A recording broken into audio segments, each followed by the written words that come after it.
essa política de contratações do Santos que está bem atrasada. Sobre a negociação que a gente vinha falando com o Botafogo pela venda do Jair, o repasse do Jair também com valor financeiro, para que viessem 3 jogadores, Lucas Halter, Danilo Barbosa e o Tiquinho Soares. Isso sim seria um bom negócio, ao meu ver. Um baita negócio, mas o Botafogo não está convencido ainda de que é um bom negócio, porque realmente são 3 bons valores, dá para dizer. Acho que o Lucas Halter é um zagueiro bem ok, o Danilo Barbosa é um volante que já mostrou muito valor, principalmente na época do Palmeiras, e o Tiquinho Soares, que é um cara que também já mostrou que sabe fazer gol e perdeu a posição porque o Igor Jesus viveu uma ótima fase no ano passado.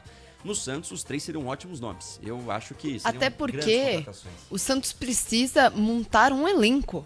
Falta peças ao Santos, né? Então, quanto mais gente viesse, melhor seria, né? Acho que é por aí. E se conseguisse essa negociação com os 3 jogadores...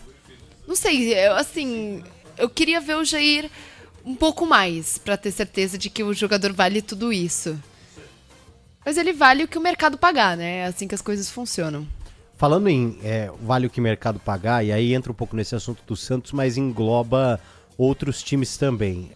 O Red Bull Bragantino confirmou o Isidro Pita como reforço e a negociação gira em torno de 30 milhões de reais, que é exatamente o valor que o Cuiabá sinalizou quando alguns clubes demonstraram o interesse, né? Inclusive o próprio Fluminense, entre outros. O Bragantino, acho que nessa questão de, depois de ver a água, né, ali subindo e chegando próximo de quase cair, o Bragantino vai se reforçar e tem dinheiro para isso, que é só você ligar lá pros caras lá na Áustria lá e falar, ó, manda aí 50 caixas de Red Bull que a gente vai pagar o Cuiabá. É mais perfil, né? Pô, esse jogador aqui tem um perfil. Os caras olham e falam, quanto que é? Tá bom. Exatamente. Então assim, o Pita, que poderia ser um reforço de um clube grande de massa, no caso não de financeiro, acaba indo parar no Bragantino. E aí entra uma questão também, que eu acho que deve ser uma grande dificuldade desse mercado mega inflacionado e que mudou demais nos últimos anos, que cara, não adianta. Jogador com contrato é jogador com contrato. O clube, ele tem 2, 3 anos de contrato com o jogador,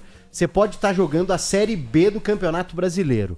Se não vier a grana, se o time não pagar, não vai liberar. Um exemplo disso, hoje eu conversei com um dirigente do São Paulo e fui atualizando, justamente porque estou voltando hoje e tal, fui perguntar algumas questões de alguns jogadores que me passaram esses dias de que o São Paulo poderia ter o interesse.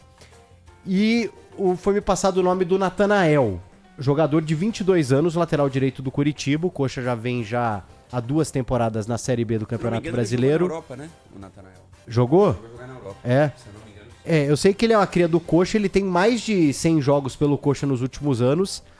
E o que foi me passado por essa pessoa é de que interessa, é um jogador que agrada demais, porém é uma negociação complicada para o São Paulo.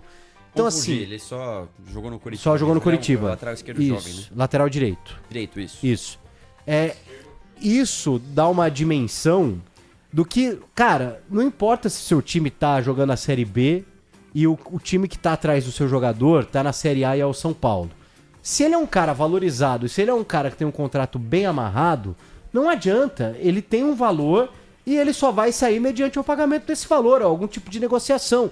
Então, assim, o São Paulo encontra dificuldade de contratar laterais. Agora tá negociando do lado esquerdo com o Enzo Dias, que é um jogador, acho que bem médio. Acho que eu vi o Enzo Dias ano passado no jogo contra o Botafogo, contra o Atlético Mineiro na Libertadores, porque é o Acunha, né, que é o lateral esquerdo do River, que é campeão do mundo. Machucou no aquecimento e aí entrou o Enzo Dias contra o Atlético Mineiro. E assim, é um jogador de 29 anos já, mas que é uma oportunidade de mercado talvez pro São Paulo. São Paulo chegou a consultar, por exemplo, o Montiel. Seria por empréstimo, né? Ele vem o Enzo Dias por empréstimo, isso. Eu lembro dele jogando pelo Tadieres. Pelo Tadieres? No Tadieres eu lembro que ele fez. Teve aquele bom ano do Tadieres, acho que foi 2020. Sim. Acho que ele era o lateral esquerdo titular desse time. Eu lembro dele aí. No River Plate ele jogou menos, né?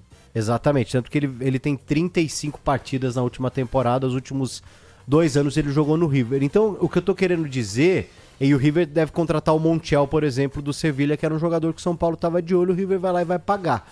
Dificilmente, cara, são alguns casos específicos, os clubes têm que aproveitar muito isso, de você às vezes pegar um jogador por empréstimo. O São Paulo tá fazendo isso agora com alguns atletas até para aliviar um pouco a folha, né? Com o Rodrigo Nestor, o próprio Galopo também.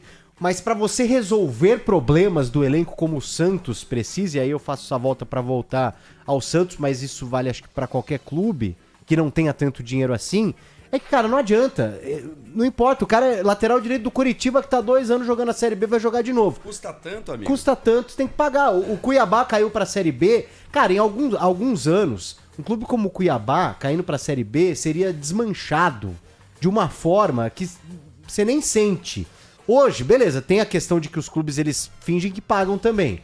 Né? Sim. Você vai lá, parcela e começa a dever e tudo mais. Porém, em tese, esses caras eles têm um valor e eles só saem mediante o pagamento desse valor. É nada mais justo, né? E Sim. só mais um ponto sobre isso, PDV, eu também, o Teco lembra, eu esqueci de mencionar a negociação, que é uma negociação comum também e vai se tornar mais comum, que é a do Santos com o Tassiano, o jogador do Bahia, né? Que era de volante do Grêmio, agora virou atacante no Bahia. O Santos vai comprar esse jogador, Sim. mas não vai comprar. Vai abater dívida. Porque o Bahia tem dívidas com o Santos por conta do Jean Lucas. Então vai praticamente abater dívidas. É um valor que você vai olhar de 26 milhões, o Santos vai pagar 8. Que é altíssimo, né? Altíssimo. Então, um jogador que não vale tudo isso, mas que vai servir ali como uma moeda de troca e que vai ser o segundo reforço do Santos na temporada. Então, num cenário em que os caras estão tão caros, é a alternativa que você tem. Você troca dívida por dívida e aí você consegue reforçar seu time, pelo menos para manter o torcedor ali mais tranquilo de que tá chegando alguém. É a estratégia que os times estão adotando e que o Santos adotou nessa contratação.